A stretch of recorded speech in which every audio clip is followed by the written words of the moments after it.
I went back and checked out the Purple Alphabet archives and found some videos that I don't think everybody has seen yet. So in this video, I'm gonna count down my 7 all-time favorite Purple Alphabet holiday activities for kids. And these can be for many different ages too. Hey you guys, it's Christina from the Purple Alphabet, and holiday activities are not done yet. I went back to see some old videos that I made in the years past. Some of them were a little scary to watch and some of them had some really good ideas. So I thought I would count down my favorite 7 activities for the holidays for kids. I've been getting a lot of questions about the ages of the activities, and I don't necessarily put them because I believe that you as a parent can decide what is right for your child, and the skill level for every child is different. So I'm entrusting you to figure out what your child can or cannot do. But that's great because then you can adapt these activities to what works for you. And of course, the materials you use can also be adapted. I do have to show you my giveaway winner from the Goliath games. We had so many games in this giveaway to pick from. I'm going to choose 3 winners. We had Build-A-Boom, we had Charade for Kids, we had a travel magnetic game. We also had Sequence and a really fun game called Word Search. If you see your name here on the screen, you have won. You have 72 hours to contact me to claim your prize and we'll get it right out to you. If you didn't win this time, don't worry, I'm always having giveaways on this channel and I'm sure there's one just around the corner. So make sure to subscribe so you don't miss out on any of that. So now let's start off my top 7 holiday activities for kids with Christmas dice. For this Christmas dice game, I am using a dry erase die that I got from the Dollar Tree, but you can either make this with a gift box or use a similar one that you can find on Amazon if you can't find these at the dollar store. I like this because each side has a dry erase side, so you can write whatever you want on the block. Use a wet erase marker so that way the marker will stay on for each activity.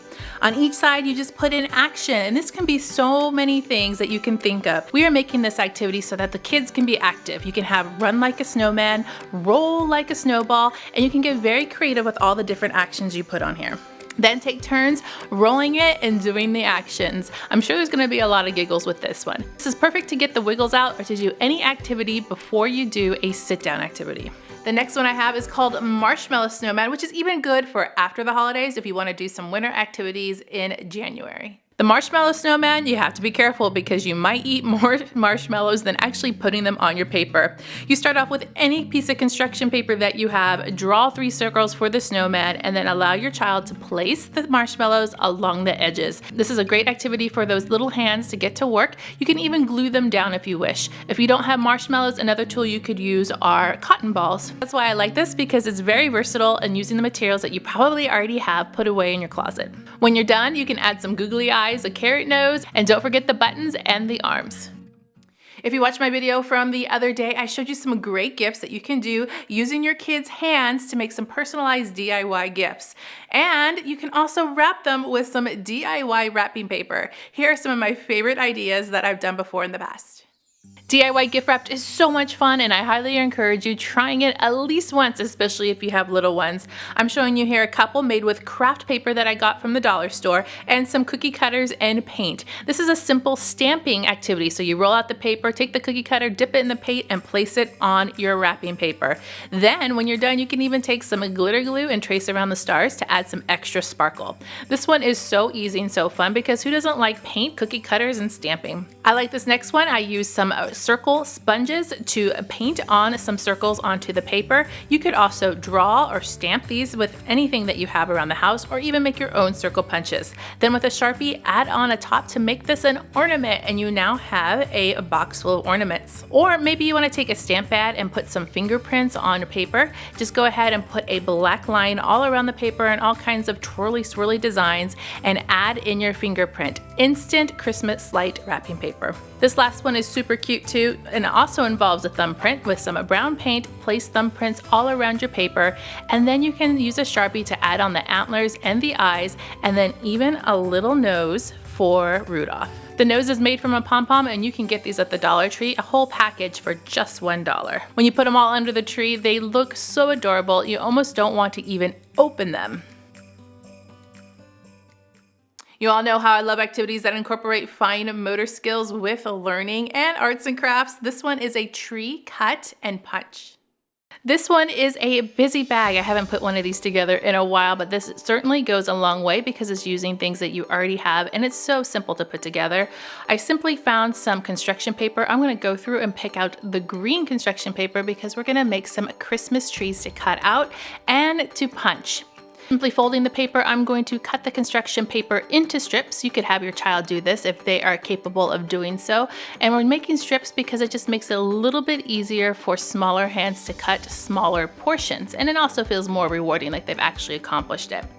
Once you've got your paper folded and your strips cut out, take a marker and draw kind of like a zigzag from the top to the bottom. What you're doing is making lines to cut along, so you want to make sure that they're thick enough and they reach all the way to the edges. You can put this all into a busy bag and have your child take out all of the things to work on their Christmas trees. I also included a hole punch. Hole punches are great because they really help to increase that hand strength that you need for all kinds of writing activities. So you can use one that has a circle, mine has a rectangle, and then when your child's ready to do the activity, they simply take everything out and they cut along the line. They're making little mini triangles. Once they have a triangle, they can cut and decorate the tree by punching out the holes in the center. You can even give them a number that they have to cut out. Maybe they have to count out 3 and you punch 3 numbers, or maybe they have a math problem, 5 minus 2. What's the answer? That's how many you have to count out. Like I said, adapt this for your child's age range and it'll be a lot of fun. A classic take on a very popular one, paper chains. Let's make some paper chains. This is a classic one that everybody's done, but I think it gets forgotten. It has a lot of benefits because you can cut, you can glue, and you're wrapping around the papers to fit and interlock. I'm using some pre-made strips because when I made this activity, my kids weren't quite ready to cut out their own pieces. All of these strips came from the Target dollar section at the time, but you can pre-cut or even probably find some. I've seen some at Daiso recently. And this is very simple. You just intertwine all of the pieces and create your paper chain. Sometimes you can see how long you can go, which is a lot of fun too. This next one I put together because my kids wanted to wrap presents with me. And yeah, I could let them do that, but why not let them wrap presents themselves? In this activity I call DIY gift wrap. Gift wrap practice is a super fun one and I highly recommend trying this if you haven't already. Simply put together a tray. I'm using this container I got at IKEA because it has several different compartments and I found small gift boxes. If you don't have these already, you can find a whole selection of them at the dollar store and any other retailer. So I put different sizes inside here. I also included some scrap pieces of wrapping paper. I mean, these are super small and I pre-cut them so that they fit the boxes that I've given my kids. Also in the box I've included some things that they can wrap with. Of course, they're gonna need some scissors. Maybe they wanna trim their piece down a little bit, and some gift wrap tape so they can close up their boxes. My kids, for some reason, just love tape. I'm not quite sure the reason why, but there's something just fascinating about a roll of tape. I could give them a roll of tape and they would tape everything. I also included a couple of stick-on bows. Once again, you can find a whole package of these for $1, but you might already have some in your closet. Once I've set it all out, I let my kids go to town, and let me tell you, they had a lot of fun. Now, the wrapping wasn't perfect, but that's okay. That wasn't the point. It was just wrapping presents and opening them. They really enjoyed it. They also put some gifts right inside that they already had in their house to find little surprises when they opened them. And my number one activity to do with kids, and it's extremely affordable, is a tree decorating activity. This has to be one of my absolute favorite activities to do with kids, and that is a Christmas tree decorating. Now, they want to decorate our big tree, which I of course let them do, but sometimes it's fun to have their own. You can find all the supplies that you need at the dollar store very, very cheap, you guys. I found this tree at Dollar Tree and they still have them now. So if you want one of those, you might want to see if they have them. It's just the perfect size for a table. My child would unwrap them and then my child just unfolds the tree, and then they place a string of lights, also from the dollar section, all the way around. It's the perfect size. They have a lot of fun hanging up all the ornaments. You can buy a package of 12 little presents or little bulbs, all for $1. I think this whole project only cost me $4 or $5. It was the perfect activity, and they were able to put it up and be very proud of their creation. I even found a little star that they could place on the top as well, and they really did like that. And I have a bonus activity too. This one is perfect for the toddler age and actually for the older kids too. It can be a lot of fun. You only need 2 things for this one, but you can vary it with whatever you have at your house. This activity you can vary as much as you want. I'm using contact paper from the Dollar Tree, the clear one, and I'm just taping it up to a window so they can do some standing up work. Now I'm using gift bows here, but you can use scraps of Christmas paper, tissue paper, whatever you have left over from your Christmas wrapping, and having your child just place them onto the window as a collage. These are such fun activities because you can just take things off and stick them right back on. I'm telling you, the toddlers think this is magic. If you want to see the full videos, I'll put a playlist to a couple of them down below in the description box so you can go back and watch the videos from way back in the Purple Alphabet days. Make sure to leave me a comment down below letting me know what you've been doing this holiday season and if you've tried any of these, if they've been a win or fail. Those are my top activities for the holidays from my past videos. I hope you enjoyed the look back. Make sure to click subscribe to see more videos like this and give me a thumbs up to show your love.